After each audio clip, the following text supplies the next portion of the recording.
natin dito yung Globe Home Broadband. Paano natin to mapalitan yung Wi-Fi password nito? Sundan nyo na lang po yung video. Step by step ko po itong gawin para hindi kayo malito. Palitan natin yung Wi-Fi password. Halimbawa, yung mga kapitbahay nyo, nalaman nila yung password ng Wi-Fi nyo, nakapag-connect tuloy sila dahil alam nila yung Wi-Fi password ng modem nyo. Kaya hindi nyo alam, nakapag-access sila. A few moments later. Umpisa na tayo. Buksan ulit natin yung dashboard ng modem natin ng Globe Home Broadband. At sa sinabi ko na, naka-default pa po ito. Yung default nilang IP, 192.168.254.254. Ito po kasi yung default na IP address ng modem para mapasok po. Kahit po anong modem po ng Globe, ma-home broadband po yun or yung home prepaid, naka-default IP po siya ng 192.168.254.254. Ito po mamaya, tandaan nyo mga sir, papalitan natin to, ipipersonalize natin tong IP address para hindi po madaling mapasok ng ibang may alam. Kasi ito pong default na to, nandyan lang po sa internet, masisearch po nila. At saka lalo na po kung hindi nyo pinalitan yung user at saka yung password mismo ng modem, kagaya sa nauna nating video, pinalitan na natin yung password ng modem natin para kahit alam nila itong default IP address ng modem, sa password naman hindi na naka-default, meaning na personalize na natin, hindi na rin sila basta-basta makapasok or mabuksan nila yung modem natin ng Globe. Okay mga sir. Okay, ito na po mga sir. Kung naalala nyo po sa nakaraan ko ng video o naunang video, panood nyo po ito. Di ba pinalitan na po natin to ng password. User pa rin yung username. Pero pinalitan ko na po ng personalized password. Kung nasundan nyo po yung nakaraang video. Ngayon, ilagay nyo po yung personalized yung password. Kasi ito po talaga importante na hindi po ma-access agad yung modem nyo kung naka-personalize po itong password. Kaya, sa nauna kong video, pinersonalize natin tong password, mga sir. Dahil, sa sinabi ko na, madali lang po ma-access ang modem nyo kung alam nila yung default IP address at saka yung password ng modem nyo. Kaya pinersonalize na natin sa nakaraan nating video. Enter ko na po yung personalized IP ko para mabuksan natin. Buksan po natin. Mga sir, dito po tayo. Ito na po yung dashboard ng modem natin. Meaning, napasok na po natin yung dashboard natin ng modem. Dito po mga sir, sa sinabi ko na, ang babaguhin natin dito or papalitan or ipipersonalize yung Wi-Fi SSID or at saka Wi-Fi password. Halimbawa po, yung Wi-Fi password nyo, ito po, kunyari, ito po yung Wi-Fi password name nyo, papalitan po natin para gusto nyo ma-personalize yung Wi-Fi. Sabihin na lang natin, kasi for demo lang naman po ito. Sabihin po natin, Wi-Fi Globe Trial. Ito na po, kunyari lang po, ito, personal lang po ito. Sa inyo, kayo na pong bahala kung ano po ilalagay nyong SSID sa broadband nyo or dito sa modem nyo para yun po lalabas ng mapipick up ng mga cellphone or gadget sa mga kamag-anak nyo or kasamahan nyo sa bahay. Ito pong configuration na to for personal use only po ito, hindi po to for business, kaya nagkakaroon po tayo ng password. Kung nakaraan yung kung mga napanood yung mga nauna kong video, mga access point po, kahit yung Cisco ko ginawa ko access point, for business po yun, para lahat po makapag-connect, pero through Wi-Fi code naman sila. Okay mga sir, advice ko lang po, mas maganda po or mas mahirap po na password ang ilalagay nyo. Letters po, combination ng numbers. Sa akin, ulitin ko po, ilalagay ko na lang po personalized password. Para po ito sa Wi-Fi, no?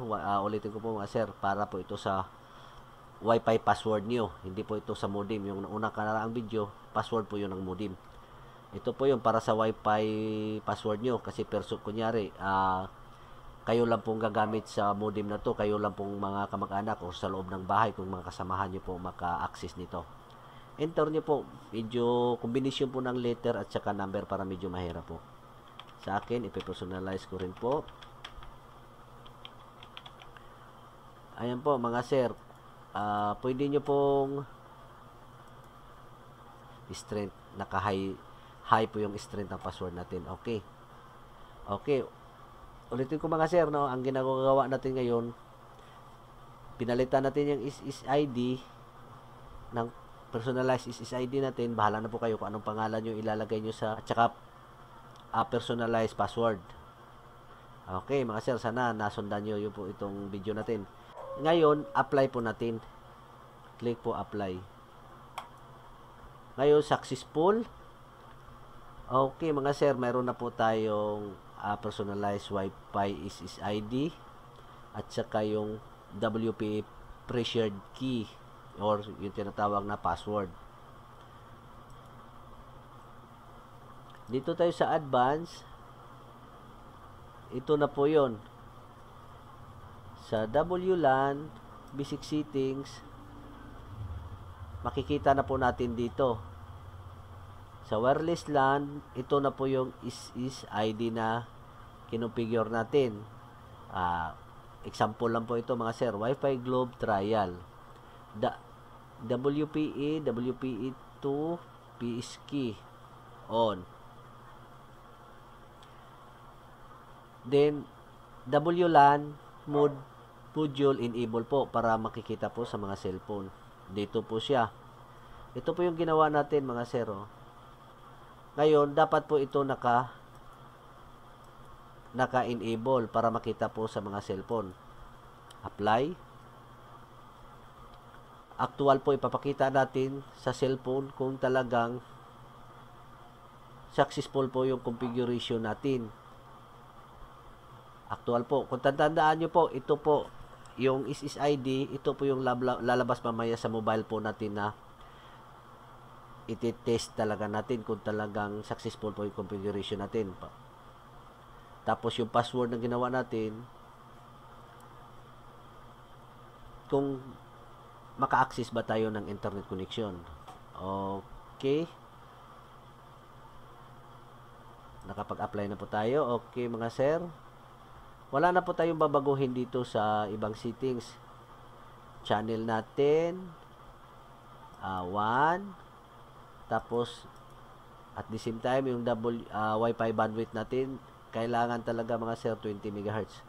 Kung napanood niyo po yung mga una kong tutorial tungkol naman sa mga access point, ganun talaga, pares-parehas lang po yung sistema natin ginawa. Or lagi pong 20 MHz tapos naka-apply po yan.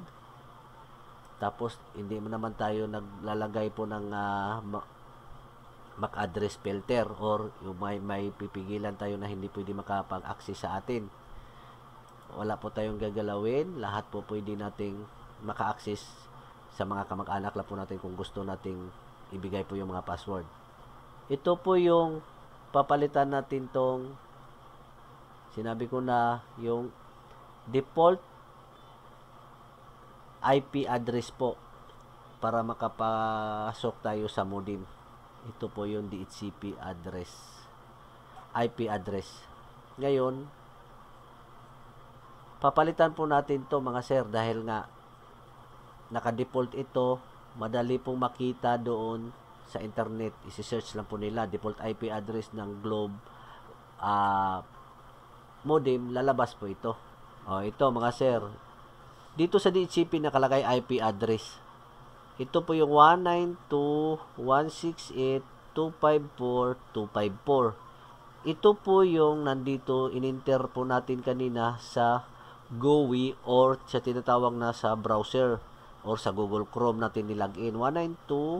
192.168.254.254 para ma-access po natin tong dashboard ng modem. Sana nasundan nyo mga sir. Ngayon, papalitan natin. Ipipersonalize natin. For demo lang naman po ito, bahala na po kayo mga sir kung ano pong gusto nyong igawing IP address. Sa akin lang, for demo lang, para mapakita ko lang po sa inyo na napalitan na natin yung IP address na default.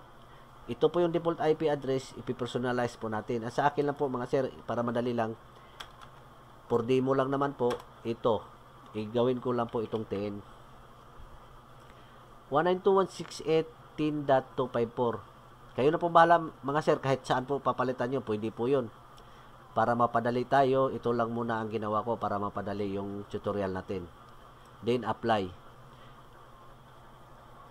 Pag-apply po natin to mga sir, magre-remote po yung system. Ngayon, lalabas po ulit tayo sa dashboard na to. Lalabas tayo, balik tayo doon sa Google Chrome. Kasi itong 192.168 na 254.254, hindi na po ito magagamit kasi nga pinapalitan na po natin yung IP address, personalize natin. Kaya magtaka kayo, hindi na tayo gagamit ng 192.168.10.254 na yung gagamitin natin mamaya pag login. Okay. Click po natin to okay. Ito mga sir, waiting po tayo, magre-reboot po yung system. Ito mga sir, balik na naman tayo dito sa sinabi ko na browser or Google Chrome ang gamit natin. Bahala na po kayo kung ano pong gusto nyong browser or Mozilla or Internet Explorer. Enter po natin kung ano po yung binago natin kanina. Kung naalala nyo, 192.168.10.254. Okay, sana natandaan nyo mga sir yung binago natin para madali lang. Binago ko lang yung 10. Dati kasi ito 254 kaya binalitan ko lang ng 10. Para ma-personalize lang natin, kayo na pong bahala mga sir. Ulitin ko kung ano pong gusto nyo IP address na personalize po para sa modem. Then enter. Ito na mga sir, papasok tayo ulit or bubuksan ulit natin yung dashboard. Ulitin ko po, yung ginawa ko tong personalize, ganun pa rin, user pa rin, pero dito na po sa password, personalize na po, hindi na po ito naka-default password. May personalize na po ko, enter ko po yung personalize password para ma-access ko po yung modem. Then click, login. Never save. Go to home. Successful po tayo. Dito na po tayo sa mismong dashboard. Okay. Yung GUI natin, yung IP address natin na bago na personalize na po. 192.168.10.254. Hindi na po yung 192.168.254.254. Okay. Na-personalize na po natin. Puntahan naman natin yung Wi-Fi settings. Ito na po yon. Ulitin ko po mga sir. Yung Wi-Fi natin, SSID, Wi-Fi Globe Trial, at saka yung personalized password kung nilagay. Bahala na po kayo kung ano po yung password nyo na ilalagay, personalized. Basta mas maganda combination po ng letter at saka number. Then, okay. Successful tayo mga sir. Dito naman sa advance. Okay. Ulitin natin yung DHCP. Ito na po yung IP address natin personalized. Okay, ngayon, i-try na natin yung modem kung lalabas na po ito or kung successful po yung pagbago natin ng password. Ita-try po natin mga sir, i-connect po tayo. Kung nakikita ba ito sa cellphone, tandaan nyo mga sir, Wi-Fi Globe Trial. Okay, ito po yung lalabas sa cellphone, mga gadget na naka-Wi-Fi na makapag-access dito sa modem. At saka yung pressured key or yung password, personalize po natin, i-enter ko rin po ito mamaya kung talaga papasok po yung internet. Okay, sundan yung mga sir. Mag-exit na po tayo. Bibidyo ko na lang po dito sa mobile phone. A few moments later. Enter po natin yung personalized password natin, create natin. Ito po, para po sa mga personal lang po na password to. Okay, enter po natin. Kung maka-access ba, mayroon na ba tayong internet access?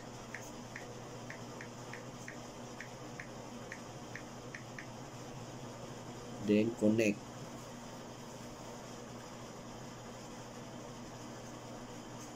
Okay, connected na po mga sir. Connected na po tayo dito sa modem na to, yung kinonfigure natin kanina. Punta na tayo ng YouTube. Click natin YouTube. O yun, mayroon na po talagang internet connection na pumasok sa